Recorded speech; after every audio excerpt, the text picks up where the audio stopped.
Bismillahirrahmanirrahim. Assalamualaikum warahmatullahi wabarakatuh. Alhamdulillah, salatu wassalamu ala rasulillah, ma ba'du.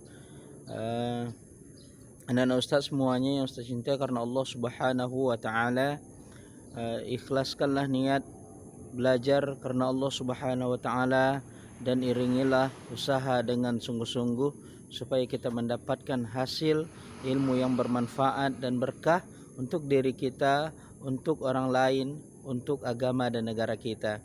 Anak-anak ustaz semuanya, untuk pertemuan kali ini kita akan bahas tentang mengenal ibadah pada pelajaran bab 2, dan di antara topik-topik yang akan kita bahas dalam bab ini adalah pengertian dan macam-macam ibadah, keutamaan ibadah, panggilan ibadah, dan membiasakan diri dalam beribadah. Nah, ada 4 topik yang akan kita bahas dalam materi bab 2, yakni mengenal ibadah. Nah, yang pertama kita masuk kepada pengertian dan macam-macam ibadah. Pengertian dan macam-macam ibadah. Yang pertama, arti dari ibadah itu sendiri adalah segala perbuatan yang dicintai dan diridai oleh Allah Subhanahu wa taala. Artinya perbuatan yang Allah suka, perbuatan yang Allah inginkan, atau perbuatan yang Allah perintahkan di dalam Al-Quran atau yang ada di dalam sunnah-sunnah Rasulullah Sallallahu Alaihi Wasallam. Yang kedua, contoh ibadah itu yang pertama yang mesti kita kerjakan setiap hari adalah sholat 5 waktu, kemudian puasa, haji, dan lain-lainnya. Yang ketiga, ada macam-macam ibadah. Macam-macam ibadah itu yang pertama ada disebut dengan ibadah hati, yakni ibadah yang terletak di dalam hati. Di antaranya adalah niat, cinta, takut, tawakal, semuanya itu adalah terletak di hati. Maka itu adalah contoh yang termasuk kepada ibadah hati. Yang kedua, ada namanya ibadah lisan. Ibadah lisan itu adalah mengucapkan syahadat, membaca Al-Quran, berzikir, mengucapkan kalimat-kalimat yang baik. Maka semua ucapan-ucapan itu disebut dengan ibadah lisan. Dan yang ketiga adalah ibadah anggota badan.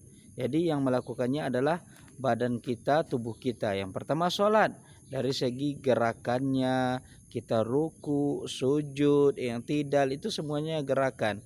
Kemudian puasa. Puasa itu dilakukan oleh tubuh kita, menahan haus dan lapar. Dan di antaranya adalah, contohnya yang lain adalah ibadah haji. Kita pergi ke Mekah untuk melaksanakan atau untuk memenuhi panggilan Allah Subhanahu wa taala.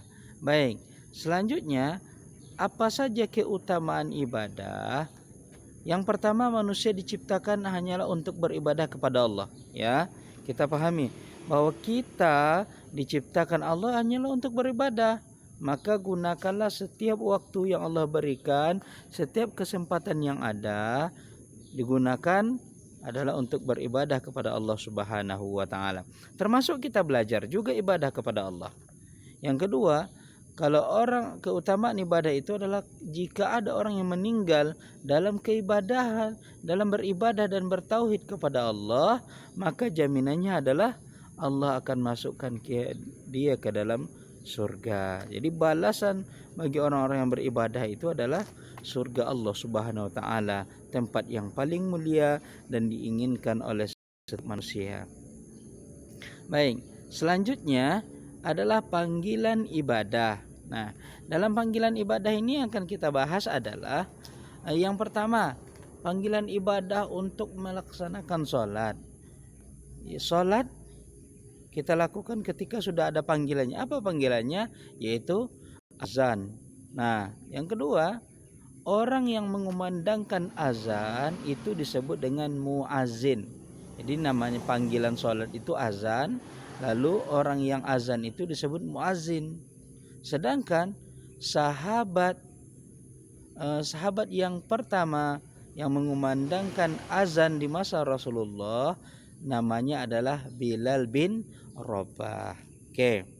Selanjutnya membiasakan diri beribadah. Nah, setelah kita ketahui keutamaan ibadah, pengertian ibadah, kemudian cara-cara beribadah, maka selanjutnya kita harus membiasakan ibadah di dalam keseharian kita. Itu adalah bukti dari tanda-tanda orang yang soleh dan solehah.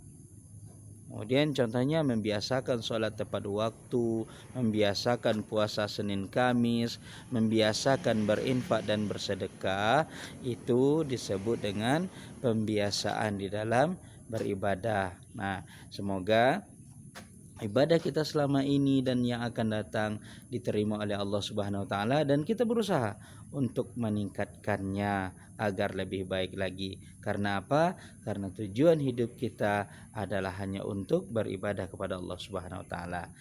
Akhirnya dari pembelajaran kita hari ini, kita senantiasa mengucapkan doa kepada Allah. Kita tutup dengan alhamdulillahirabbil alamin. Subhanakallahumma bihamdika asyhadu an la ilaha illa anta astaghfiruka wa atubu ilaik. Assalamualaikum warahmatullahi wabarakatuh.